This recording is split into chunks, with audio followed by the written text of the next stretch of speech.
IPSകാരന്റെ വീട്ടുവേലക്കാരി അവസാന ഭാഗം. രചന സൂര്യ രാജേഷ്. അവതരണം ഷാഹുൽ മലയിൽ. Editing Faisal C M Nooncheri. ദിവസങ്ങൾ വീണ്ടും ഓടിമറഞ്ഞു. അതിനിടയിൽ 3 ജീവിതങ്ങൾ അവരവരുടെ വഴികളിലൂടെ ഒഴുകിക്കൊണ്ടേയിരുന്നു. രതീഷിനെ കുറിച്ച് പിന്നീട് യാതൊരു വിവരമില്ലാത്തതിനാൽ ദ്യുതി മനസ്സമാനത്തോടെ വീണ്ടും കോളേജിലേക്ക് പോയി. ചന്ദ്രു തന്റെ ഡ്യൂട്ടികളിൽ മുഴുകി കർമ്മനിരതനായ ജീവിതം മുന്നോട്ട് നയിച്ചു. അതേസമയം മകനൊരു പെണ്ണീട്ടിയെന്ന സന്തോഷത്തിൽ മീനാക്ഷി അമ്മ മനസ്സിറഞ്ഞ സമാധാനത്തോടെ ദിവസങ്ങൾ കഴിച്ചു. ഡ്യൂട്ടിക്ക് പോകാനായി യൂണിഫോം അണിഞ്ഞ് താഴേക്ക് ഇറങ്ങി വന്ന് അവനെ കണ്ടതും അവളൊന്നും അടിച്ചെന്ന ശേഷം പറഞ്ഞു, സർ, വൈകിട്ട് വരുമ്പോൾ ബുദ്ധിമുട്ടാവില്ലെങ്കിൽ ഒരു ക്രിസ്മസ് കേക്ക് ഒരു വീഞ്ഞ് ബോട്ടിൽ വാങ്ങിച്ചിട്ട് വരുമോ? ക്രിസ്മസ് ആഘോഷമല്ലേ, കോളേജിന് അവധിയാ, ബുദ്ധിമുട്ടാവില്ലെങ്കിൽ മതി എന്ന് പറഞ്ഞുകൊണ്ട് അവൾ അടുക്കളയിലേക്ക് തിരിഞ്ഞു. ആ നിമിഷം അവന്റെ ഹൃദയം വല്ലാതെ മിടിച്ചു. അവൾ ആദ്യമായി തന്നോട് ആവശ്യപ്പെട്ട കാര്യമല്ലേ അത്. അവളുടെ വാക്കുകൾ മനസ്സിൽ താലോലിച്ചുകൊണ്ടാണ് അവൻ ഓഫീസിലേക്ക് പുറപ്പെട്ടത്. എന്നാൽ തന്റെ ജീവിതത്തെ തന്നെ മാറ്റിമറിക്കാൻ പോകുന്ന ഒരു ദിവസമാണെന്ന് അവൻ അപ്പോൾ അറിഞ്ഞിരുന്നില്ല. സ്റ്റേഷൻ ഡ്യൂട്ടി കഴിഞ്ഞ് പുറത്തേക്ക് ഇറങ്ങി അവന്റെ കൈ പിടിച്ചുകൊണ്ട് അവന് നിർത്തിയത് കൂട്ടുകാരനും സഹപ്രവർത്തകനുമായ വർഗീസേട്ടനായിരുന്നു. സ്വതവേ ചിരിച്ച മുഖവും സന്തോഷ വർത്തമാനവുമുള്ള ഒരു പോലീസുകാരൻ, അവനോട് ഏറെ അടുത്തും സ്നേഹത്തോടെയും സുഹൃത്തിനെ പോലെ പെരുമാറുന്ന ഒരു മാന്യൻ.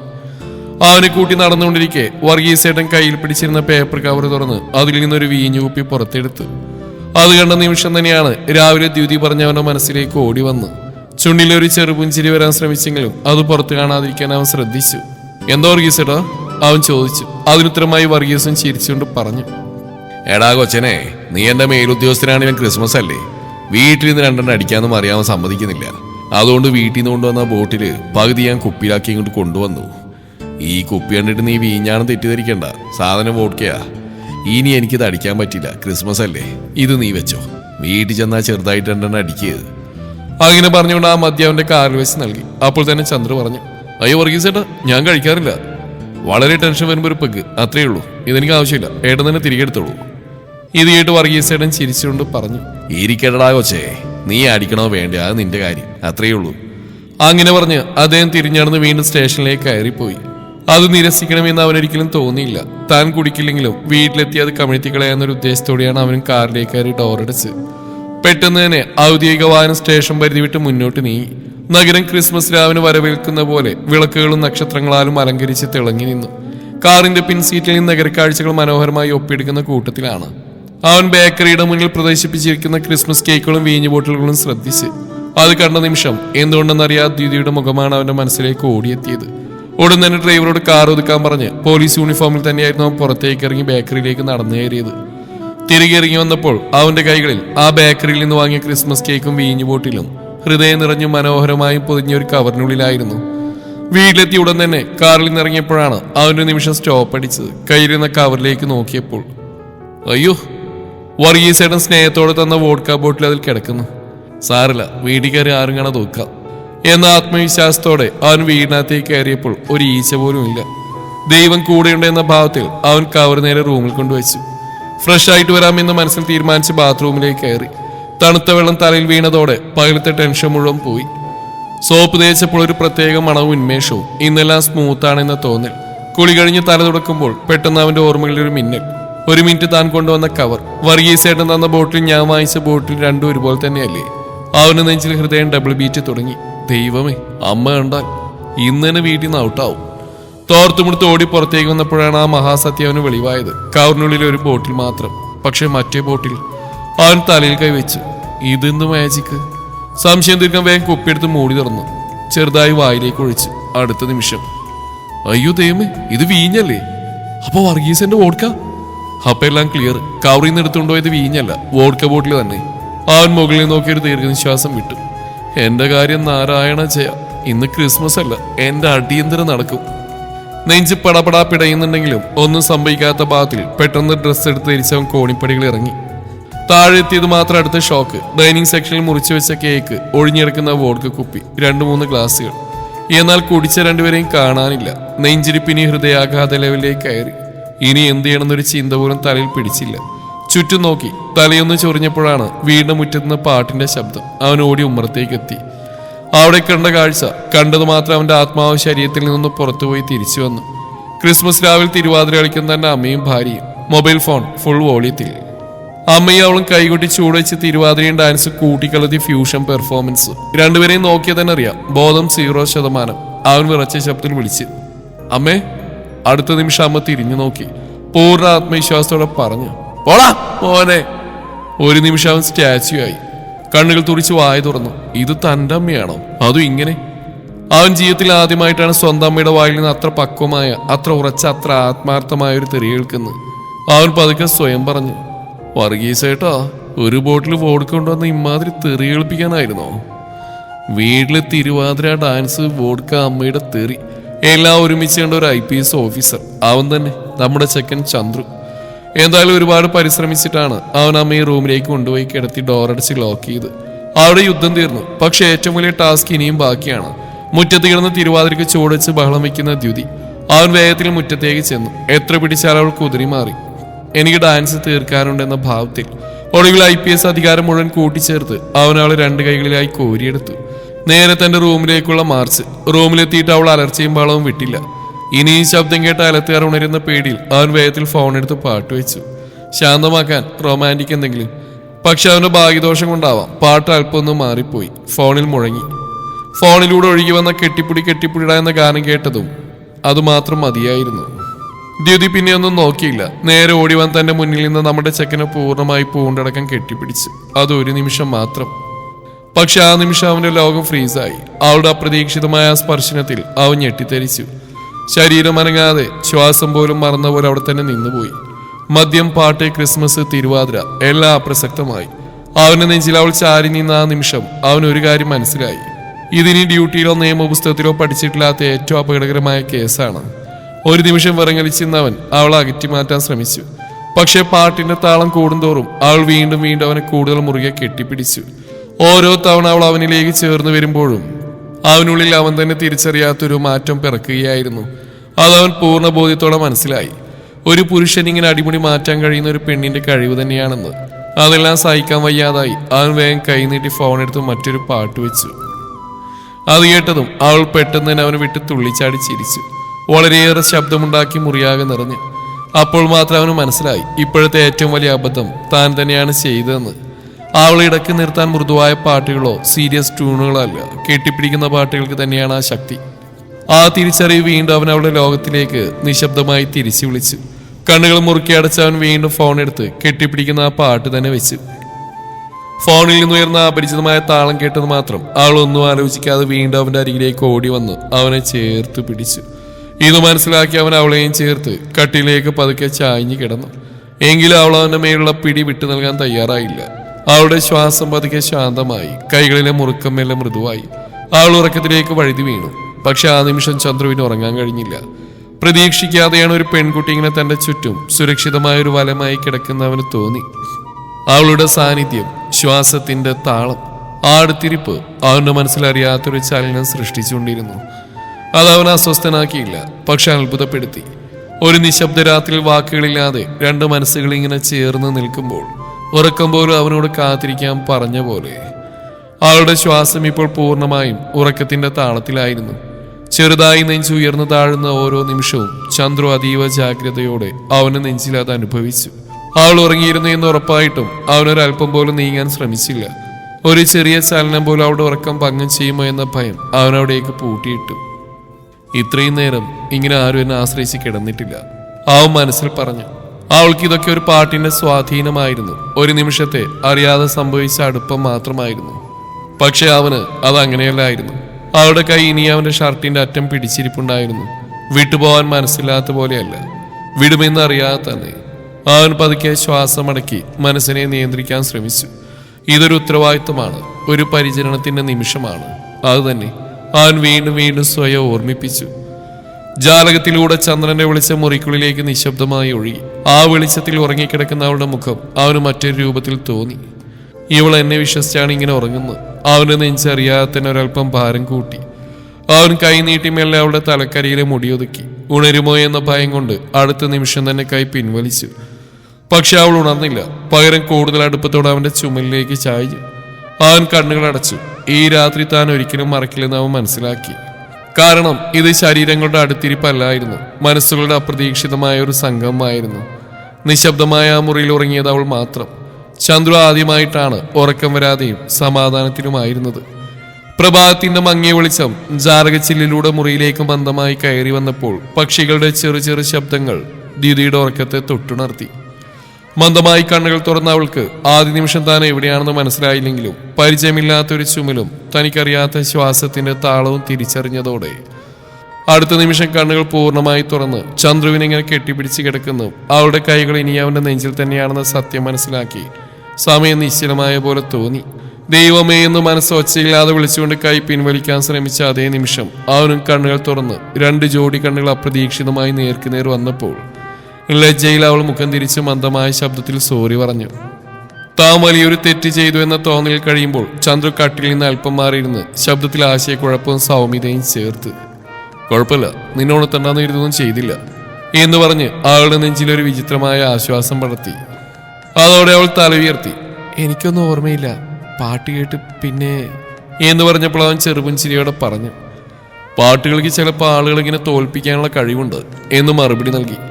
ലജ്ജയോടെയുള്ള ഒരു ചെറുചിരി അവളുടെ മുഖത്ത് വിരിയുകയും വാക്കുകളേക്കാൾ വലുതായ ഒരു നിശബ്ദ പരിസരബോധം അവർക്കിടയിൽ നിലനിന്നിരിക്കെ രാവിലെ പൂർണ്ണമായി ഉണർന്നിരുന്നുവെങ്കിലും ആ രാത്രിയിൽ അവർക്കിടയിലുണ്ടായ അടുപ്പം ഇനിയും മുറിയിൽ തന്നെ തങ്ങിന്നിരുന്നു.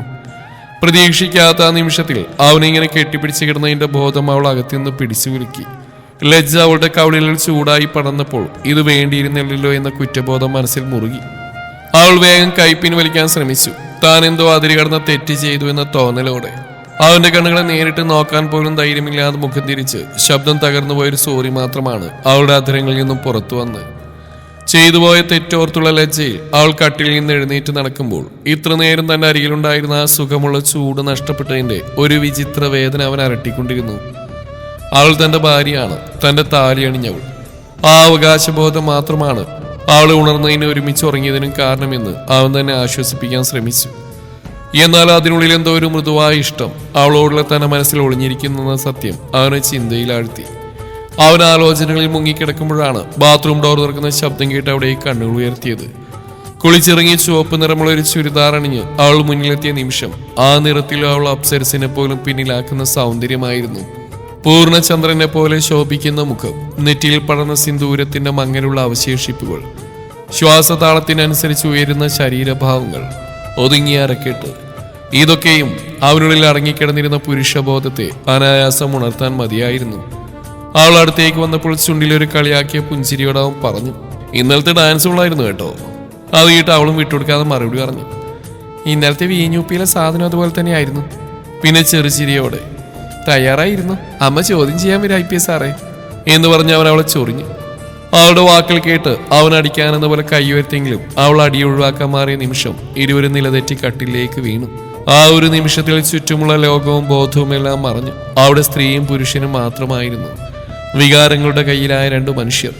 നിയന്ത്രണം നഷ്ടപ്പെട്ട അവസ്ഥയിൽ അവനറിയാതെ അവളുടെ കവളിൽ മുഖം ചേർത്തു. അവൾ അത് എതിർക്കാതെ നിശബ്ദമായി സ്വീകരിച്ചു. ആ നിമിഷത്തിന്റെ അടുപ്പത്തിൽ അവൻ അവളുടെ കഴുത്തരികിൽ സ്പർശിച്ചപ്പോൾ ഇരുവരും അതിന്റെ ഗൗരവം പോലും മറന്ന നിലയിലായിരുന്നു. ആരുടെ ആ നിമിഷത്തെ പെട്ടെന്ന് ചിതറിച്ചത് അവന്റെ ഫോണിങ്ങിന്റെ റിംഗ് ശബ്ദമായിരുന്നു. ആ ശബ്ദത്തിൽ ഇരുവരും ഒരുപോലെ ഞെട്ടിപ്പിരിഞ്ഞു. അപ്പോൾ മാത്രമാണ് അവർ ചെയ്തതിന്റെ ബോധം ഇരുവരിലും കുറ്റബോധമായി പടർന്നത്. വാക്കുകളില്ലാതെ അവർ അകന്നു മാറി. അവൾ വേഗത്തിൽ താഴേക്ക് ഓടി. തന്നിലെ പുരുഷബോധം ആ നിമിഷം കൈവിട്ടു പോയതിനെ ഓർത്ത് അവൻ ഒറ്റക്കായി നിശബ്ദമായി പരിതപിച്ചു. ഡ്യൂട്ടിക്ക് പോകാൻ ഒരുങ്ങിയിറങ്ങി വന്ന ചന്ദ്രുവിനെ കാത്ത് ഡൈനിങ് സെക്ഷനിൽ തന്നെ മീനാക്ഷി അമ്മ നിൽക്കുകയായിരുന്നു. അവൻ വന്ന് ചെയറിലിരുന്ന് ഒരു നിമിഷം ചുറ്റിനും നോക്കി. അവൾ അവിടെ കാണാനില്ലായിരുന്നു. എങ്കിലും ആ അഭാവം മുഖത്ത് പ്രകടിപ്പിക്കാതെ ചൂടുള്ള ദോശ സാമ്പാറിൽ മുക്കി വേഗത്തിൽ കഴിച്ചു. അല്പസമയത്തിനകം തന്നെ ഭക്ഷണം നിർത്തി എഴുന്നേൽക്കാൻ ശ്രമിച്ച അവനെ കണ്ട് മീനാക്ഷി അമ്മ ചോദിച്ചു, എന്താ മോനെ ഇത്ര പെട്ടെന്ന്?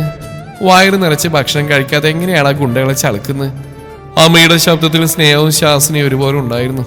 മതിയമ്മേ, സമയമില്ല എന്ന് ചുരുക്കി പറഞ്ഞുകൊണ്ട് അവൻ എഴുന്നേറ്റ് അമ്മയുടെ അരികിലൂടെ കടന്നുപോയി. അതുപോലെ തന്നെ ദ്യുതി അമ്മയുടെ അടുത്തേക്ക് നടന്നു വന്നു. അവരുടെ കയ്യിലിരുന്ന ചന്ദ്രുവിന്റെ പ്ലേറ്റ് അവൾ നിശബ്ദമായി വാങ്ങി ഡൈനിങ് ടേബിളിലേക്ക് കൊണ്ടുപോയി. ഇതെല്ലാം കണ്ടുകൊണ്ട് ചന്ദ്രുവും മീനാക്ഷി അമ്മയും അവിടെ തന്നെ നിൽക്കുകയായിരുന്നു. അവൾ അടുത്തതായി എന്ത് ചെയ്യുമെന്നറിയാനുള്ള ചെറിയ കൗതുകം ഇരുവരുടെയും മനസ്സിലുണ്ടായിരുന്നു. അവൾ പ്ലേറ്റിലേക്ക് ഒരു ദോശ കൂടി വെച്ചു. അതിനു മുകളിൽ അല്പം സാമ്പാറും ഒഴിച്ച് ശാന്തമായി കഴിക്കാൻ തുടങ്ങി. അതുകൊണ്ട് അമ്മയും മകനും തമ്മിൽ നോക്കിയൊരു ചെറുപുഞ്ചിരി കൈമാറി. ആ നിമിഷം ചന്ദ്രുവിന്റെ ഉള്ളിൽ വല്ലാത്തൊരു സന്തോഷം നിറഞ്ഞു. ഇന്നത്തെ ദിവസം മനസ്സിനെ സന്തോഷിപ്പിക്കുന്ന കാഴ്ചകളാണ് താൻ കണ്ടുകൊണ്ടിരിക്കുന്നതെന്നൊരു തോന്നൽ അവനെ പൊതിഞ്ഞു. അപ്രതീക്ഷിതമായി തലേ ദിവസം തങ്ങൾക്കിടയിൽ നടന്ന ആ നിശബ്ദമായ നല്ല നിമിഷം അവന്റെ മനസ്സിലേക്ക് ഓടിയെത്തി. കഴിച്ചുകൊണ്ടിരുന്ന ദ്യുതി അവനെ നോക്കി. ആ നോക്കിൽ വാക്കുകളില്ലാത്ത എന്തോ ഒരു സൂക്ഷ്മമായ ബന്ധം പതുങ്ങി നിന്നു. ഒന്ന് പുഞ്ചിരിച്ച് ഞാൻ ഇറങ്ങുന്നു എന്ന് അവൻ ഉറച്ച ശബ്ദത്തിൽ പറഞ്ഞു. അത് കേട്ട് അമ്മയും ദ്യുതിയും ഒരേ സമയം തലയുയർത്തി അവനെ നോക്കി. അവരുടെ മുഖത്തെ ചെറിയ പുഞ്ചിരി കാണാതെ കാണുന്നവണ്ണം അവൻ തിരിഞ്ഞ് കാറിന് ലക്ഷ്യമാക്കി നടന്നു. കോളേജ് കഴിഞ്ഞ് കരഞ്ഞുകൊണ്ട് അകത്തേക്ക് കയറി വരുന്ന ദ്യുതിയെ കണ്ടാണ് മീനാക്ഷി അമ്മ ഹാളിൽ നിന്ന് എഴുന്നേറ്റത്. കണ്ണുകൾ ചുവന്നും മുഖം കണ്ണുനീരിൽ മൂടിയായിരുന്ന അവൾ ഒന്നും പറയാതെ അവൾ അമ്മയുടെ അരികിലേക്ക് എത്തി. ആ മടിയിൽ തലയായിച്ച് പൊട്ടിക്കരഞ്ഞു. എന്താണ് സംഭവിച്ചതെന്ന് മനസ്സിലാവാതെ മീനാക്ഷി അമ്മ അവളുടെ മുഖമുയർത്തി നോക്കി. എന്തു പറ്റി മോളെ? എന്തിനാ അങ്ങനെ കരയുന്നേ? കാര്യം പറയേ. കണ്ണുനീർ തുടച്ച് ദ്യുതി അമ്മയുടെ മുഖത്തേക്ക് നോക്കി. അമ്മേ. അവളുടെ ആ വിളിയിൽ തന്നെ അവളുടെ ഉള്ളിലെ തകർച്ച മുഴുവൻ അമ്മ മനസ്സിലാക്കി. അല്പനേരം മൗനം പാലിച്ച ശേഷം അവൾ പറഞ്ഞു, ഇന്ന് ഇടവഴി വെച്ച് ഞാൻ രതീഷിനെ കണ്ടു. അവനെന്റെ കൈ പിടിച്ചു, എന്നെ കയറി പിടിക്കാൻ ശ്രമിച്ചു. അത് പറയുമ്പോൾ തന്നെ അവളുടെ ശരീരം മുഴുവൻ വിറച്ചു. പിന്നെ അവൻ എന്നോട് പറഞ്ഞു എന്റെ അമ്മയെ കൊന്ന അവനാണെന്ന്. മീനാക്ഷി അമ്മ ഞെട്ടിലോട് അവളെ നോക്കി. ദ്യുതി തുടർന്നു, അവനെതിരെ തെളിവൊന്നുമില്ലാത്തതുകൊണ്ടാ പോലീസിനൊന്നും ചെയ്യാൻ കഴിയാത്തെന്ന് അവൻ പരിഹസിച്ച് പറഞ്ഞു. അവസാനം അവൾ പൊട്ടിക്കരഞ്ഞുകൊണ്ട് പറഞ്ഞു, എന്റെ ജീവൻ രക്ഷിക്കാൻ വേണ്ടിയാ എന്റെ അമ്മ സ്വന്തം ജീവൻ ഉപേക്ഷിച്ചത്. അതും പറഞ്ഞ് അവൾ പൊട്ടിക്കരഞ്ഞു. മീനാക്ഷി അമ്മ ആ വാക്കുകൾ കേട്ട നിമിഷം ഒരമ്മയുടെ ഹൃദയം പൊട്ടിയൊലിച്ചു. അവളൊന്നും ചോദിച്ചില്ല, ഒന്നും ഉപദേശിച്ചില്ല. പകരം ദ്യുതിയെ ശക്തമായി നെഞ്ചിലേക്ക് ചേർത്ത് പിടിച്ചു. മോളെ. അവരുടെ ശബ്ദം വിറച്ചു. ഒരു നിമിഷം പോലും അവർക്ക് കണ്ണുനീർ പിടിച്ചിർത്താൻ കഴിഞ്ഞില്ല. അവൾ ദ്യുതിയുടെ തല തഴുകിക്കൊണ്ട് പറഞ്ഞു. ആ തഴുകലിൽ അമ്മയുടെ സംരക്ഷണവും കോപവും വേദനയും ഒന്നിച്ചുണ്ടായിരുന്നു. നിന്റെ അമ്മ പോയത് നിന്റെ ജീവൻ രക്ഷിക്കാനാ, അതൊരിക്കലും പാഴായിക്കൂടാ. അമ്മേ, എനിക്ക് പേടിയാ അവൻ വീണ്ടും വരുമെന്ന്. മീനാക്ഷി അമ്മയുടെ മുഖം ആ നിമിഷം മാറി. അവരുടെ കണ്ണുകളിൽ ഇനി ദുഃഖം മാത്രമല്ല, ഒരു കടുത്ത ഉറച്ച നിലപാടും തെളിഞ്ഞു. ഇനി നീ ഒറ്റക്കല്ല, അവർ ദൃഢമായി പറഞ്ഞു. നിനക്കൊരു അമ്മയുണ്ട്, നിനക്കൊരു കുടുംബമുണ്ട്, നിനക്കൊരു ഭർത്താവുണ്ട്. അവർ ദ്യുതിയുടെ മുഖം പിടിച്ചുയർത്തി. ഈ വീട്ടിൽ നിൽക്കുമ്പോൾ ഒരു തരി പോലും നിന്റെ മേൽ വീഴാൻ ഞാൻ അനുവദിക്കില്ല. ആ വാക്കുകൾ ദ്യുതിയുടെ നെഞ്ചിൽ ഒരു സുരക്ഷയുടെ ചൂടായി പറഞ്ഞു. അവൾ വീണ്ടും അമ്മയുടെ മടിയിൽ കുഞ്ഞിനെ പോലെ ചുരുണ്ടു കിടന്നു. നിമിഷങ്ങൾക്ക് ശേഷം അവളുടെ ശ്വാസം ഒരൽപ്പം ശാന്തമായി. മീനാക്ഷി അമ്മ ഒരു നിമിഷം പോലും വൈകിയില്ല. ദ്യുതിയെ മുറിയിലേക്ക് കൊണ്ടുപോയി കിടത്തിയ ശേഷം അവൾ ഫോൺ കയ്യിലെടുത്തു. വിറയുന്ന വിരലുകളായിരുന്നുവെങ്കിലും തീരുമാനത്തിലൊരു ഇടർച്ചയും ഇല്ലായിരുന്നു.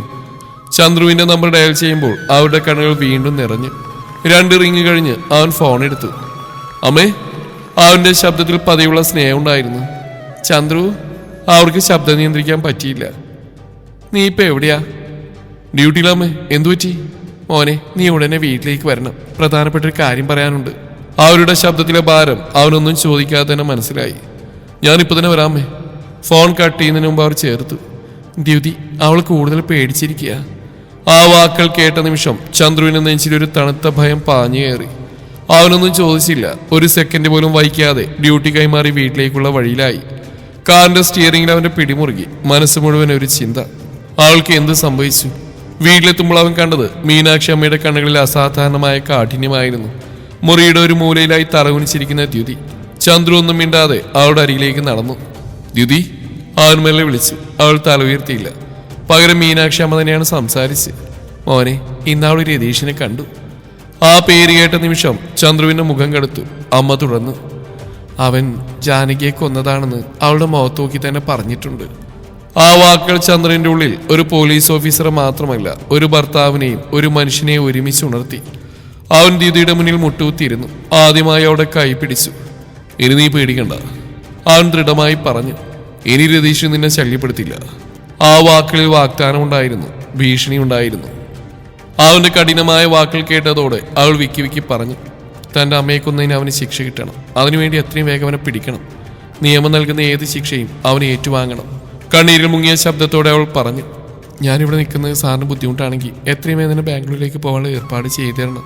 ഞാൻ ഉടനെ പോയിക്കോളാം എന്നും കരഞ്ഞു പറഞ്ഞു. തലതാഴ്ത്തി നിന്ന് അവളുടെ വേദന ചന്ദ്രുവിന്റെ നെഞ്ചിൽ കുറ്റബോധമായി തട്ടി. അവനൊരു അടിയെങ്കിലും മുന്നോട്ട് വെച്ച് ഉറച്ച ശബ്ദത്തിൽ പറഞ്ഞു. നീ ഇനി എവിടെയും പോയില്ല. അവൾ അതിശയത്തോടെ മുഖമുയർത്തി. നിന്റെ അമ്മയ്ക്ക് നീ വാഗ്ദാനം ചെയ്ത നീതി ഇനി ഞാൻ നടപ്പാക്കും. ഒരു പോലീസുകാരനായിട്ടല്ല, നിന്റെ ഭർത്താവായിട്ട് എന്നായിരുന്നു അവന്റെ വാക്കുകൾ. ആ നിമിഷം ആദ്യമായി അവൾക്കൊരു സുരക്ഷയുടെ അനുഭവം തോന്നി. കണ്ണീരിനിടയിൽ തന്നെ ഒരു ചെറു പ്രതീക്ഷ അവളുടെ മനസ്സിൽ തുളുമ്പി. ഞാനൊരു പോലീസ് ഉദ്യോഗസ്ഥൻ മാത്രമല്ല, ദ്വിതി ജാനകി ഭദ്രൻ എന്ന പെൺകുട്ടിയുടെ ഭർത്താവാണ്. അവൻ ഉറച്ച ശബ്ദത്തിൽ പറഞ്ഞു. എന്റെ ഭാര്യയോട് എനിക്ക് ചില കടമകളുണ്ട്, അത് നിറവേറ്റാൻ എന്നെ അനുവദിക്കണം. നീ ഇപ്പൊ എങ്ങും പോകുന്നില്ല. നിന്റെ അമ്മയ്ക്ക് എന്റെ അമ്മ കൊടുത്ത വാക്ക് പൂർണ്ണമായി പാലിക്കപ്പെടും. ഇനിയുള്ള കാലം എന്റെ ഭാര്യയെ തന്നെയാവും നീ ഇവിടെ ജീവിക്കുക, അത് ഞാൻ ഉറപ്പിക്കുന്നു. അവന്റെ വാക്കുകളിൽ പ്രണയത്തിന്റെ മൃദുത്വമില്ലായിരുന്നു. പകരം രതീഷിനോടുള്ള ദേഷ്യവും പകയും ചേർന്ന കഠിനമായ ഉറച്ച നിലപാടായിരുന്നു ആ നിമിഷം. പിന്നീടുള്ള കുറച്ച് ദിവസങ്ങളിൽ മറ്റൊരു പ്രശ്നമോ രതീഷിനെ കുറിച്ചുള്ള നേരിട്ടുള്ള ശല്യങ്ങളോ ഉണ്ടായിരുന്നില്ല. എങ്കിലും ഡിപ്പാർട്ട്മെന്റ് രതീഷിനെ കണ്ടെത്താനുള്ള അന്വേഷണം തുടർച്ചയായി മുന്നോട്ട് കൊണ്ടുപോവുകയായിരുന്നു. അങ്ങനെ ഒരു ദിവസം സന്ധ്യയ്ക്ക് ഡ്യൂട്ടി കഴിഞ്ഞ് വീട്ടിലെത്തിയ ചന്ദ്രു ഉമ്മറപ്പടിയിൽ കാലുകൾ നീട്ടിയിരുന്ന് കാലിൽ കുഴമ്പുരട്ടുന്ന മീനാക്ഷി അമ്മയെ കണ്ടു. ആ ഒരു നിമിഷം അവിടെ തന്നെ നിന്നുകൊണ്ട് അവൻ ചോദിച്ചു, എന്തുപറ്റി അമ്മേ, ഈ സന്ധ്യ കഴിഞ്ഞ സമയത്താണോ ഇങ്ങനെ ഇന്ന് എണ്ണ ഉരുട്ടുന്നത്? അമ്മ ഒരു ചെറു നെടുവീർപ്പോടെ പറഞ്ഞു. ആ മോനെ, ഈ സ്റ്റെപ്പിൽ നിന്നൊന്ന് കാല് തെറ്റി വീണ മുതൽ ഇങ്ങനെയാ, കാല് നിലത്ത് ഉറപ്പിക്കാൻ പോലും പറ്റുന്നില്ല. അതുകൊണ്ട് ഒരു ജോലി എന്നെ കൊണ്ട് ചെയ്യാൻ കഴിയുന്നില്ല. ഡോക്ടർ ഫുള്ള് റെസ്റ്റ് പറഞ്ഞിരിക്കുക. പാവ അവള് ഇപ്പൊ കാവില് വിളക്ക് വെക്കാൻ പോയിരിക്കുക. അത് കേട്ടപ്പോൾ ചന്ദ്രുവിന്റെ മുഖത്ത് ഒരു നിമിഷം ആശങ്കയും കുറ്റബോധവും ഒരുമിച്ച് പടർന്നു. ഒരു നിമിഷം അവിടെ തന്നെ നിന്നുകൊണ്ട് അവൻ അല്പം ആശങ്കയോട് അവരോട് ചോദിച്ചു, കാവില് വിളക്ക് വെക്കാൻ അവൾ ഒറ്റക്കാണ് പോയതമ്മേ? എന്ത് പണിയാ കാണിച്ച്? അവൾ ഒറ്റക്ക് സർപ്പക്കാവിലേക്ക് പറഞ്ഞു വിടേണ്ട കാര്യം ഉണ്ടായിരുന്നോ? എടാ മോനെ, ഞാൻ അവളോട് വിളക്ക് കത്തിച്ചിട്ട് ഉടനെ തിരിച്ചു വരാൻ പറഞ്ഞ് വിട്ടതാ. പക്ഷെ പെണ്ണ് ഇപ്പൊ പോയിട്ട് 10 മിനിറ്റായി, കാണാനില്ല. ഒരു കാര്യം ചെയ്യ്, നീ ഒന്ന് ചെന്ന് നോക്ക അവളെ. എനിക്ക് അവിടെ വരെ നടക്കാൻ പറ്റുന്നുമില്ല എന്ന് മീനാക്ഷി അമ്മ അല്പം വിഷമത്തോടെ പറഞ്ഞു. കാവിന്റെ അന്തരീക്ഷം ഒരു വനത്തെ തന്നെ പ്രതിനിധീകരിക്കുന്ന തരത്തിലാണ്. ഇരുൾ കട്ട പിടിച്ച് പുതപ്പ് പോലെല്ലാം മൂടിക്കിടന്നു. 2 ഭാഗങ്ങളിലായി നാഗയക്ഷിയുടെയും നാഗരാജാവിന്റെയും ചിത്രകൂടങ്ങൾ സ്ഥാപിച്ചിരുന്നതിനാൽ ആ സ്ഥലം കൂടുതൽ ഭീതികരമായി തോന്നി. അവയ്ക്ക് മുമ്പിൽ സ്ഥാപിച്ചിരുന്ന വിളക്കൂറ്റിൽ എണ്ണയൊഴിച്ച് തിരിയിട്ട് അവൾ വിളക്ക് കത്തിച്ചു. കാവിലെ ആ തിരി വെളിച്ചത്തിൽ കൈത്തൊഴുത് നിന്ന് അവൾ ചുവന്ന ബ്ലൗസും സെറ്റും കൊണ്ടുമണിഞ്ഞ മനോഹരമായ രൂപമായിരുന്നു. ചെറുതായി മഴച്ചാറ്റലുണ്ടായിരുന്നുവെങ്കിലും വിളക്കിന്റെ തിരിയാണ് ഇന്നത്ര ശക്തിയുള്ളതായിരുന്നില്ല. ഇനിയുള്ള കാലം നല്ലതാവണേ എന്ന പ്രാർത്ഥനയോടെ അവൾ നിൽക്കുമ്പോൾ തലമുകളിലേക്ക് പൊഴിഞ്ഞു വീഴുന്ന പാരിജാത പൂക്കൾ അവളുടെ ശ്രദ്ധ പിടിച്ചു. മുടിയിൽ കുടുങ്ങിയ ഓരോ പൂവും കയ്യിലെടുത്ത് അവൾ അതിന്റെ ഗന്ധം ആസ്വദിച്ചു. പിന്നെ 2 പൂവിന്റെ ഇതളുകൾ മുടിയിൽ തിരികെ ആ ചെറിയ ചാറ്റൽ മഴയെ ആവേശത്തോടെ മുഖത്തേക്ക് സ്വീകരിച്ചു. അപ്പോൾ തന്നെയാണ് പുറകിൽ നിന്നൊരു കാൽപെരുമാറ്റത്തിന്റെ ശബ്ദം കേട്ടത്. അത് സാറായിരിക്കുമെന്ന ഉറച്ച വിശ്വാസത്തോടെ സന്തോഷത്തോടെ അവൾ പുറകിലേക്ക് തിരിഞ്ഞു നോക്കി. എന്നാൽ അടുത്ത നിമിഷം തന്നെ അവൾ ഞെട്ടിത്തെരിച്ചു. തന്റെ പുറകിൽ സ്ഥാനം ഉറപ്പിച്ചു നിൽക്കുന്ന രതീഷായിരുന്നു. ഹൃദയം കൈവിട്ട് നിലത്തി വീണ് പൊട്ടുന്ന പോലെ അവൾക്ക് തോന്നി. ഒരു നിമിഷം പോലും അടുത്തേക്ക് ആരെങ്കിലും എത്താൻ സാധ്യയില്ലാത്ത അവസ്ഥ. കാവിനും വീടിനും ഇടയിൽ വല്ലാത്ത ദൂരം. എല്ലാം തകർന്നവളെ പോലെ അവൾ രതീഷിനെ നോക്കി നിന്നു. അവന്റെ കണ്ണുകളിൽ കെട്ടിപ്പിടിച്ചിരുന്ന കുടിലത അവളുടെ മേനി അഴകിലൂടെ പതുക്കെ സഞ്ചരിക്കുകയായിരുന്നു. ആർത്തിയോടെ അവൻ ആ കൊച്ചുപെണ്ണിനെ നിരീക്ഷിച്ചു. പിന്നെ ചുണ്ടുകൾ കടിച്ച് തൊണ്ടക്കുഴിയിലേക്ക് ഒരു വഷളനോട്ടം നോക്കി ഉമിനീരിറക്കി വിട്ടു. അസഹ്യമായൊരു ചിരിയോടെ തലയൊന്ന് ചൊറിഞ്ഞ് അവൻ അവളുടെ ദിശയിലേക്ക് നടന്നു. മരണം തന്നെ ലക്ഷ്യമാക്കി അടുത്തു വരുന്ന പോലെ അവൾക്ക് തോന്നി. അതേസമയം മഴ ശക്തമായി ചാറി തുടങ്ങി. ഏത് നിമിഷവും കുത്തൊഴുക്കാവുമെന്ന് അവൾക്കറിയാം. ഭയവും നിസ്സഹായതയും ഒരുമിച്ച് നെഞ്ചിൽ നിറഞ്ഞപ്പോൾ അവളുടെ ശ്വാസം പോലും ഭാരമായി. അവൻ ഓരോ ചുവട് മുന്നോട്ട് വയ്ക്കുമ്പോഴും ഭയത്തോടെ അവൾ പിന്നിലേക്ക് നീങ്ങി. ഒടുവിൽ അവളുടെ വഴിയും അവന്റെ വഴിയും ഒരുമിച്ച് അവസാനിച്ച് ചിത്രകൂടത്തിന്റെ മുന്നിലായിരുന്നു. അവൾ കണ്ണുകൾ ഉയർത്തി ആ ക്രൂരന്റെ മുഖത്തേക്ക് നോക്കി. നിറഞ്ഞൊഴുകുന്ന കണ്ണുനീർ അവിടെ കാഴ്ച മങ്ങിച്ചു. ഒരു നിമിഷം കൊണ്ട് തന്നെ അവന്റെ ശ്വാസം അവളുടെ മുഖത്ത് തട്ടുന്നത്ര അടുത്ത് അവൻ എത്തി. അവനെ തള്ളിമാറ്റി ഓടാൻ അവൾ ശ്രമിച്ചു. പക്ഷെ പെട്ടെന്ന് തന്നെ അവൻ അവളുടെ വലതുകയിൽ പിടിമുറുക്കി. അവന്റെ വാക്കുകൾ പരിഹാസവും ഭീഷണിയും നിറഞ്ഞതായിരുന്നു. അവളുടെ ആത്മവിശ്വാസം തകർക്കുന്ന വിധത്തിൽ ഓരോ വാക്കും കത്തിക്കയറുന്ന പോലെ അവളുടെ കാതിൽ പതിച്ചു. ഭയം അവളുടെ ശരീരം മുഴുവൻ പിടിച്ചു കെട്ടി. അവൻ പറഞ്ഞ ഭീഷണികൾ അവളുടെ ഉള്ളം കുലുക്കി. അമ്മയെക്കുറിച്ചുള്ള ഓർമ്മകൾ കണ്ണീർ പെയ്ത്തായി പുറത്തു വന്നു. ഒരു നിമിഷം ഭൂമി വിളർന്ന് തന്നെ ഉള്ളിലേക്ക് എടുത്തോളണമേ എന്ന ആഗ്രഹം വരെ അവളുടെ മനസ്സിൽ തെളിഞ്ഞു. നിസ്സാരതയും പേടിയും ചേർന്ന് അവൾ അവിടെ നിന്നു, ശ്വാസം പോലെ ഏങ്ങി പിടിച്ചുകൊണ്ട്. അവൾ നെഞ്ചിൽ കെട്ടിക്കിടന്ന ഭയം ഒറ്റ നിമിഷം ധൈര്യമാക്കി മാറ്റി. ചത്താലും നിനക്ക് മുമ്പിൽ ഞാൻ തലവനിക്കില്ല, അവൾ കടുപ്പത്തോടെ പറഞ്ഞു. അത് കേട്ട് രതീഷ് ക്രൂരമായി ചിരിച്ചു. ഒരു നിമിഷം കൊണ്ട് അവൻ കൈയുയർത്തി അവളുടെ കവിളിൽ വലിച്ചടിച്ചു. ചൂടുള്ള വേദന അവളുടെ മുഖത്ത് പടർന്നപ്പോൾ വിരലുകളുടെ പാട് തന്നെ അവിടെ തെളിഞ്ഞു. നിനക്ക് ഇത്ര ധൈര്യം എവിടെ നാടി? ആ പോലീസ് ഓഫീസർ എന്നാണോ? അവനെന്റെ കൈ കിട്ടിയാ? അവൻ വാക്കുകൾ പൂർത്തിയാക്കുന്നതിന് മുമ്പ് തന്നെ അവൾ കണ്ണുനീരൊതുക്കി ഉറച്ച ശബ്ദത്തിൽ മറുപടി പറഞ്ഞു. അദ്ദേഹത്തിന്റെ നിഴലിൽ പോലും നിനക്ക് തൊടാൻ യോഗ്യതയില്ല. അത് കേട്ട് രതീഷ് വീണ്ടും ചിരിച്ചു. തണുത്ത ഭീഷണിയുള്ള ഒരു ചിരി. എനിക്ക് അവന്റെ രോമൊന്നും വേണ്ട, നിന്നെ മാത്രം മതി. ആ വാക്കുകൾ അവിടെ ഉള്ളം കുത്തിപ്പൊള്ളിച്ചു. പക്ഷെ അവളുടെ കണ്ണുകളിൽ പേടിക്കൊപ്പം ഒരു തീപ്പൊരി തെളിഞ്ഞിരുന്നു. ഓടിപ്പോവാനുള്ളതല്ല, നേരിടാനുള്ള ധൈര്യത്തിന്റെ തീ. വേഗത്തിൽ അവനെ തള്ളി മാറ്റിക്കൊണ്ട് അവൾ ചിത്രകൂടത്തിന് മുന്നിലേക്ക് പിൻവാങ്ങി. കൈകൾ വിറച്ചുകൊണ്ട് അവൾ കുത്തിവിളക്ക് വലിച്ചൂരി ഒടിഞ്ഞ പ്രതീക്ഷ പോലെ അത് അവന്റെ നേരെ ഉയർത്തിപ്പിടിച്ചു. കണ്ണുകളിൽ ഭയത്തേക്കാളധികം ഒരു അവസാന പ്രതിരോധത്തിന്റെ തീ. പക്ഷേ നിഷ്പ്രയാസം അവനവളുടെ കൈയിലേക്ക് ചാടി. ഒരൊറ്റപ്പിടിയിൽ വിളക്ക് അവളുടെ വിരലുകളിൽ നിന്ന് ഊരിക്കളഞ്ഞു. ഇരുട്ടും മഴയും ചേർന്ന് അവളുടെ ചുറ്റുമടഞ്ഞ നിമിഷം. അടുത്ത നിമിഷം അവന്റെ കൈ വീണ്ടും ഉയർന്നു. ഇടിമിന്നൽ പോലെ ഒരു അടി അവളുടെ കവിളിൽ പതിഞ്ഞു. തല ഒരു വശത്തേക്ക് ചെരിഞ്ഞു പോയി. ചൂടും വേദനയും ചേർന്ന് അവളുടെ കണ്ണുകളിൽ നിന്ന് കണ്ണുനീര് പൊട്ടി വീണു. പക്ഷെ അവൾ നിലംപതിച്ചില്ല. വിളക്ക് നഷ്ടപ്പെട്ടെങ്കിലും അവളുടെ ഉള്ളിലെ ധൈര്യം അണഞ്ഞിരുന്നില്ല. കാവിലെ ദീപത്തിന്റെ മങ്ങിയ വെളിച്ചത്തിൽ രക്തം കലർന്ന കണ്ണുനീരോട് അവൾ വീണ്ടും അവന്റെ കണ്ണുകളിലേക്ക് നോക്കി. തോറ്റൊരു പെണ്ണായിട്ടല്ല, അവസാന ശ്വാസം വരെ പൊരുതാൻ തയ്യാറായ ഒരാളായി. രതീഷ് അപ്രതീക്ഷിതമായി മുന്നോട്ട് ചാടിയെത്തി. അവളുടെ മേൽമുണ്ട് പിടിച്ചു വലിച്ചു മാറ്റി. അപ്രതീക്ഷിതമായ ആ സംഭവത്തിൽ അവൾ നിമിഷങ്ങളോളം സ്ഥിരത നഷ്ടപ്പെട്ട് വിറങ്ങലിച്ച് നിന്നു. അവന്റെ കൈകളിൽ തന്റെ വസ്ത്രം കണ്ടപ്പോൾ അവൾക്ക് ആ അവസ്ഥ സഹിക്കാൻ കഴിയാതെ വന്നു. അവളുടൻ തന്നെ ഇരുകൈകളാലും ശരീരം മറച്ച് തിരിഞ്ഞു നിന്നു. അവളുടെ ആ പ്രതിരോധം അവൻ പരിഹാസത്തോടെ നോക്കി. അവളുടെ മുടിയിലേക്ക് കൈനീട്ടി അടുത്തേക്ക് ചാഞ്ഞ് ഭീഷണിയോടെ പെരുമാറാൻ അവൻ ശ്രമിച്ചു. അവൾ ഭയത്തോടെയും വെറുപ്പോടെയും വിറച്ചു നിന്നു. അവൻ വീണ്ടും മുന്നോട്ട് ചൂടുവെച്ച് അവളെ സ്പർശിക്കാൻ കൈ ഉയർത്തിയ അതേ നിമിഷം അപ്രതീക്ഷിതമായ ഒരു ശക്തമായ പ്രയത്നത്തിൽ അവന്റെ ശരീരം വായുവിൽ തെറിച്ചു. നിയന്ത്രണം നഷ്ടപ്പെട്ട് അവൻ 3 മലക്ക് മറിഞ്ഞ് താഴേക്ക് വീണു. ആകസ്മികമായ ആ സംഭവത്തിൽ ഞെട്ടി അവൾ എന്താണ് സംഭവിച്ചതെന്ന് മനസ്സിലാവാതെ തിരിഞ്ഞു നോക്കി. ചന്ദ്രാദിത്യൻ IPS. കാവിന്റെ ഇരുട്ട് പിളർന്നുകൊണ്ടൊരു ശബ്ദം മുഴങ്ങി. ഒരടി കൂടി മുന്നോട്ട് വെച്ചാ നീ ജീവനോടെ ഉണ്ടാവില്ല നായേ. അടുത്ത നിമിഷം തന്നെ രതീഷ് വായുവിൽ ഉയർന്നു. അവൻ എന്താണ് സംഭവിച്ചെന്ന് മനസ്സിലാകുന്നതിന് മുമ്പേ ചന്ദ്രുവിന്റെ കൈ അവന്റെ കഴുത്തിൽ പൂട്ടിയിരുന്നു. ഒരു ചവിട്ടിൽ അവൻ നിലത്തേക്ക് തെറിച്ചു വീണു. കല്ലിലും മണ്ണിലും മുഖമിടിച്ച് ശ്വാസം മുട്ടി പുളഞ്ഞു. ചന്ദ്രു അവന്റെ നെഞ്ചത്ത് കാല് വെച്ചു. ആ കാലൊരു മനുഷ്യന്റെ കാലല്ലായിരുന്നു, നിയമത്തിന്റെ, അധികാരത്തിന്റെ, ഭാര്യയെ അപമാനിച്ചവനോടുള്ള പകയുടെ കാൽവെപ്പായിരുന്നു. അതിനിടയിൽ തന്നെ രതീഷ് വീണ്ടും എഴുന്നേറ്റ് ചന്ദ്രുവിന്റെ ലക്ഷ്യമാക്കി പാഞ്ഞു വന്നു. വലത് കൈ ഉയർത്തി അടിക്കാനായി ഓങ്ങിയ നിമിഷം ചന്ദ്രു അതേ കൈയിൽ പിടിയുറപ്പിച്ച് ഒരു വളച്ചുമാറ്റത്തോടെ തിരിച്ചു വലിച്ച് ഒറ്റടിയിൽ അവനെ നിലത്തേക്ക് വീഴ്ത്തി. എങ്കിലും രതീഷിന്റെ കോപം ശമിച്ചില്ല. വേദന മറന്ന് അവൻ വീണ്ടും ചാടി എഴുന്നേറ്റ് മുന്നേറി. അപ്പോഴാണ് ചന്ദ്രു അവന്റെ വലത് കൈ പിടിച്ചു നിർത്തി നേരെ ദ്യുതിയുടെ മുഖത്തേക്ക് നോക്കി ചോദിച്ച്, ഈ കൈ കൊണ്ടല്ലേ നിന്നെ അവൻ തല്ലിയത്? അതേ എന്ന് അവൾ മറുപടി നൽകി. അടുത്ത നിമിഷം ഒരു വടിയൊടിക്കുന്ന ലാഘവത്തോടെ ചന്ദ്രു അവന്റെ കൈ വളച്ചൊടിച്ച് മാറ്റി. ഒരു കരച്ചിൽ ശബ്ദം, വേദനയുടെ തീക്ഷ്ണത. അത് കണ്ടു നിന്ന് അവൾ കണ്ണടച്ച് വിറച്ചു നിന്നു. അതിനിടയിൽ ചന്ദ്രുവിന്റെ ചുണ്ടിലെ ഒരു ചെറുപുഞ്ചിരി മിന്നി. ദേഷ്യം കൊണ്ടല്ല, നീതി ഉറപ്പിച്ച ശാന്തതയോടെ.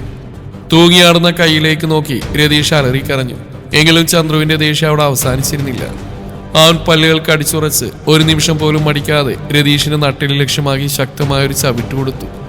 ആ അടിയിൽ അവന്റെ ശരീരം മുന്നോട്ട് കുനിഞ്ഞു. തുടർന്നുള്ള നിമിഷം അവന്റെ ഇരുകാലുകൾക്കിടയിലെ മർമ്മ ലക്ഷ്യമാക്കി ചന്ദ്രു ഉറപ്പോടെ മറ്റൊരു അടിയും നൽകി. നീതിയുടെ തീക്ഷ്ണത മാത്രം ആ അടികളിൽ ഉണ്ടായിരുന്നുള്ളൂ. രതീഷ് നിലത്തേക്ക് ചുരുണ്ടു വീണു. വാക്കുകളും വെല്ലുവിളികളും അവനിൽ നിന്നല്ല അവിടെ തന്നെ നിലംപതിച്ചു. ഒരു പഴകിയ തുണിക്കെട്ട് താഴേക്ക് വീഴുന്ന ലാഘവത്തോടെ രതീഷ് നിലത്തേക്ക് പതിക്കുന്നത് ദ്യുതിക്ക് ഒരു നിമിഷം പോലും കണ്ണടക്കാതെ നോക്കി നിൽക്കാനായില്ല.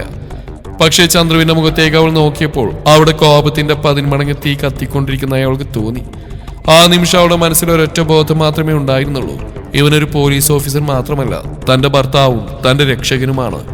നിയമത്തിന്റെ ബോധവും സംയോജിതമായ തീരുമാനവും കൈകളിലെ കരുത്തും ചേർന്നപ്പോൾ രതീഷിനെ പോലൊരു വൃത്തികെട്ട ഗുണ്ടയെ, ഒരു ക്രിമിനലിനെ അടക്കാൻ ഒരു പോലീസ് ഓഫീസർക്ക് കഴിയുമെന്ന് ആ നിമിഷം വീണ്ടും തെളിഞ്ഞു. താഴെ വീണിടക്കുന്ന രതീഷിന് ശ്വാസമുണ്ടോ എന്ന പോലും സംശയമായിരുന്നു. അതേസമയം മഴ ആർത്ത് പെയ്തുകൊണ്ടിരുന്നു. അവരുടെ ജീവിതത്തിൽ കൂടുകെട്ടിയ എല്ലാ ദുഃഖങ്ങളെയും കഴുകിയിറക്കി മണ്ണിലേക്ക് അടിച്ചിറക്കുന്ന പോലെ മഴത്തുള്ളികൾ ഭൂമിയിൽ പതിച്ചപ്പോൾ അവളുടെ ചുവന്ന ബ്ലൗസും സെറ്റ് മുണ്ടും ശരീരത്തോട് ചേർന്ന് ആ രാത്രിയുടെ ഭാരവും ഭീതിയും മൗനമായി സാക്ഷ്യം വഹിച്ചു. ഇത് കണ്ടിരുന്ന ചന്ദ്രവേഗം തന്റെ പോലീസ് യൂണിഫോം ഊരി ദ്യുതിയുടെ അർത്ഥനഗ്നമേനിയിലേക്ക് പുതച്ചു കൊടുത്തു. ആ സമയം തന്നെ പോലീസ് സ്റ്റേഷനിൽ നിന്ന് SI സോമശേഖരനും 4-5 കോൺസ്റ്റബിൾമാരും സജ്ജരായി കാവിലേക്ക് കയറി വന്നു.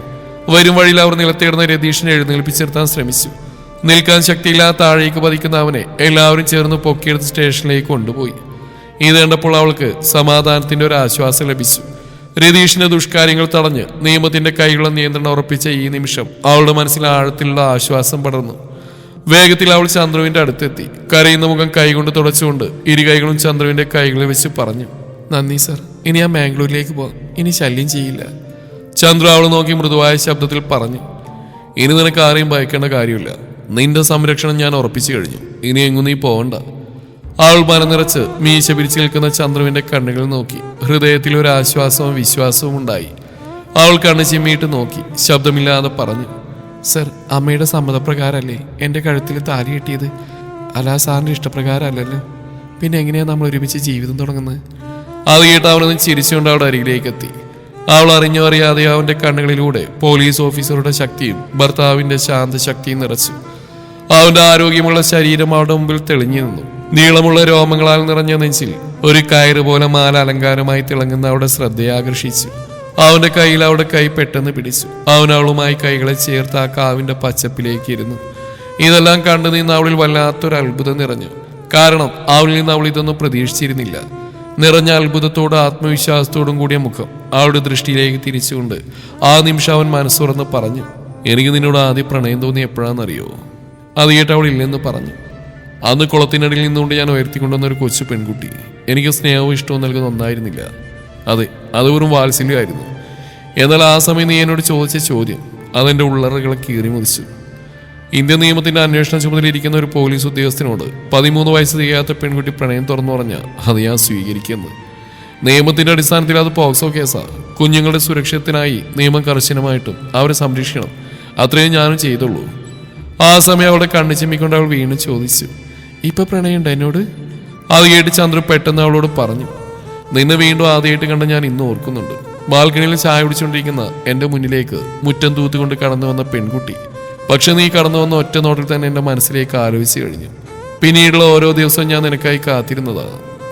ഞാൻ അമ്മയിൽ നിന്ന് മനസ്സിലാക്കിയത് നീ ആ പഴയ 8ാം ക്ലാസ്സുകാരിയായിരുന്നു എന്നതാ. നിന്നോടുള്ള പ്രണയം മനസ്സിൽ പൂത്തു തുടങ്ങിയപ്പോഴായിരുന്നു ഓർക്കാപ്പുറത്ത് അമ്മ വന്ന് എന്റെ വിവാഹകാര്യം പറഞ്ഞു. അത് മനസ്സിന് വല്ലാത്ത വിഷമമായിരുന്നെങ്കിലും മനസ്സിന് വല്ലാത്ത ഭാരമായിട്ടാണ് അമ്പലനടയിൽ താലി കെട്ടുന്നതിനായി നിന്ന്. ആ നിമിഷത്തിൽ എൻ്റെ വധുവായിട്ട് നീ എൻ്റെ മുന്നിലേക്ക് വന്നു. 1000 പൂർണ്ണചന്ദ്രന്മാരെ പിടിച്ചു കിട്ടിയതുപോലെ സന്തോഷമായിരുന്നു അന്ന് എനിക്ക്. പിന്നീടുള്ള ഓരോ ദിവസവും എനിക്ക് അത് ഓർമ്മകളായി നിറഞ്ഞു. അന്ന് നീ എനിക്ക് ബാംഗ്ലൂരിലേക്ക് പോകണമെന്ന് പറഞ്ഞപ്പോൾ എൻ്റെ ശങ്ക വിടഞ്ഞു. ഇനി ആർക്കും ഒരിക്കലും നിന്നെ എവിടേക്കും വിട്ടുകൊടുക്കില്ലെന്ന് ഞാൻ ആ നിമിഷം തീരുമാനിച്ചു. അതാണ് ഇന്ന് പൂർത്തിയായ ഈ നിമിഷം. അവൻ പറഞ്ഞപ്പോഴേ അവളുടെ വലത് കൈയിലേക്ക് തൻ്റെ ഇടത് കൈ അമർത്തി അവന് ഉറപ്പ് നൽകി. മഴയാർത്തളച്ച് പെയ്യുമ്പോഴും പെയ്തിറങ്ങുന്ന വെള്ളത്തുള്ളികളോടെ അവരിരുവരും മുഖത്തോട് മുഖം നോക്കി. പിന്നീട് അവളുടെ ചെവിയിലേക്ക് അവൻ മൃദുവായി പറഞ്ഞു, ഞാൻ നിന്നെ പ്രണയിക്കുന്നു, എൻ്റെ ജീവനേക്കാളേറെ. മഴത്തുള്ളികൾ വീണ്ടും ഒഴുകി താഴേക്ക് വീഴുമ്പോൾ അതിൻ്റെ തണുപ്പ് അവളുടെ മുഖത്തേക്ക് സ്വതന്ത്രമായി തൊട്ടുകൊണ്ടിരിക്കുന്നതായി തോന്നി. അവൾ എന്തോ പറയുന്നതിന് മുമ്പ് തന്നെ അവൻ തൻ്റെ ചുണ്ടുകൾ കൊണ്ട് അവളുടെ ചുണ്ടുകളെ സ്പർശിച്ചു. തണുത്ത മഴയും ചൂടുള്ള വികാരങ്ങളും അവർക്കിടയിൽ സ്വയം നിയന്ത്രണം നഷ്ടപ്പെടുന്ന പോലെ തോന്നി. രതീഷ് അവളുടെ കവിളിൽ ആഞ്ഞടിച്ച പാടുകളിൽ മൃദുവായി ചുംബിക്കുകയും തുടർന്ന് അവളുടെ ചുണ്ടുകൾ തഴുകി വിരലൊന്ന് ഉപയോഗിച്ച് അതിനെ ഒന്ന് താലോലിക്കുകയും ചെയ്തു. ശേഷം അവളെ ത്രസിപ്പിച്ച് അവന്റെ മുഖത്തടിച്ച് ശേഷം ഒരു ദീർഘമായ ചുംബനത്തിന് തിരികൊളുത്തി. എന്നാൽ പെട്ടെന്നാണ് അവളുടെ പ്രവൃത്തിയെ മുടക്കും ഇതൊരു ശബ്ദം കേട്ടത്. എന്താ പിള്ളേരെ അവിടെ എന്തെടുക്ക? ഇത്ര സമയമായിട്ട് നിങ്ങൾ എന്താ കാണാത്ത? എന്തിനാ 2-3 പോലീസൊക്കെ കാവിലേക്ക് വന്ന് ഏതവനെയാ ഇവിടുന്ന് പൊക്കിയെടുത്തുകൊണ്ട് പോയത്? മീനാക്ഷി അമ്മ സംശയത്തോടെ ചോദിച്ചു. മീനാക്ഷി അമ്മയെ കണ്ട ദ്യുതി വേഗത്തിൽ പിടഞ്ഞെഴുന്നേറ്റു. അവളുടെ അടുത്തേക്ക് ചന്ദ്രു എഴുന്നേറ്റ് വന്നു രതീഷായിരുന്നു അമ്മേ, അവൻ പറഞ്ഞു. അവന്റെ യഥാർത്ഥ ഗുണം ദ്യുതിയെ കാണിക്കാമെന്നാ. അത് കേട്ട് അതിശയത്തോടെ അത് കേട്ട് വെപ്രാളത്തോടു കൂടി അവനോട് ചോദിച്ചു, എന്നിട്ട് എന്തായി മോനെ? അവന്റെ ആ കോണം ഞാൻ 8ആയിട്ട് മടക്കി വലിച്ചുരുട്ടി കൂട്ടി കൊടുത്തു. സ്റ്റേഷനിൽ നാളെ ഹാജരാക്കി ജയിലിലേക്ക് എടുത്തു. ഇനി അവനൊരു പെണ്ണിനേരം കൈപൊക്കില്ല. കാരണം അവന്റെ മറുമെല്ലാം ഞാൻ അടിച്ചുടച്ചിട്ടുണ്ട്. അത്രയും പറഞ്ഞ് ദീദിയെയും മീനാക്ഷി അമ്മയും കൂട്ടി അവൻ ആ കാവിൽ നിന്ന് നടന്നു. മുറിയിലെത്തിയപ്പോൾ അവരിരുവരും കുളിച്ച് ഫ്രഷായി ആഹാരം കഴിക്കാൻ അമ്മയ്ക്കൊപ്പം ഡൈനിങ് സെക്ഷനിൽ ഇരുന്നു. അന്ന് ആദ്യമായി മനസ്സിലെ സമാധാനത്തോടെയും സുരക്ഷിതത്തോടെയും അവരിരുന്നു. അവൾ ഭക്ഷണം കഴിക്കുമ്പോഴെല്ലാം ഹൃദയത്തിൽ ഒരു ശാന്തിയും സന്തോഷവും നിറഞ്ഞു. അന്ന് ആ രാത്രിയിൽ അവന്റെ അരികിലേക്ക് അവൾ നീങ്ങുമ്പോൾ ഹൃദയം എന്തിനെയോ ആഗ്രഹിച്ച് താളം പിടിക്കുന്നതായി അവൾക്ക് തോന്നി. അവന്റെ റൂമിന് മുമ്പിൽ ഒരു നിമിഷം താളം ചവിട്ടിയെന്ന് അവളെ അവൻ മൗനമായൊരു പുഞ്ചിരിയോട് അകത്തേക്ക് ക്ഷണിച്ചു. അവന്റെ അരികിലായി കട്ടിൽ ഇരിപ്പുറപ്പിക്കുമ്പോൾ അവന്റെ വിരലുകൾ അവളുടെ കവിളുകളെ സ്നേഹത്തോടെ തഴുകുന്ന മറന്നില്ല. കാവിൽ വെച്ച് നഷ്ടമായ ആ ചുംബനം അവിടെ അവർ വീണ്ടും ആരംഭിച്ചു. ഇരുവിതളുകളും ചുണ്ടുകളാൽ ചുംബിച്ചു മാറിയവൻ അവളെ മെല്ലെ കട്ടിലേക്ക് കിടത്തി. ആ രാത്രിയിൽ അവരുടെ നിമിഷങ്ങളെ ജനൽക്കരിൽ നിന്നിരുന്ന മുല്ലച്ചെടികൾ പോലെ ഒളികണ്ണിട്ട് നോക്കുന്ന പോലെ തോന്നി. നിശബ്ദതയിൽ പുളകമുണർത്തിയ ഒരു പ്രണയരാത്രി ഇനി എന്നേക്കുമായി ചന്ദ്രുവിന് സ്വന്തമായിരുന്നു ദ്യുതി. അവന്റെ മാത്രം ദ്യുതി, വിശ്വാസത്തിലും സ്നേഹത്തിലും ചേർന്ന് നിൽക്കുന്ന അവന്റെ ജീവിതത്തിന്റെ പൂർണ്ണതയായ ദ്യുതി. ഈ കഥ ഇവിടെ അവസാനിക്കുന്നു. നിങ്ങളുടെ അഭിപ്രായങ്ങൾ കമന്റുകളായി രേഖപ്പെടുത്തുക. Thank you.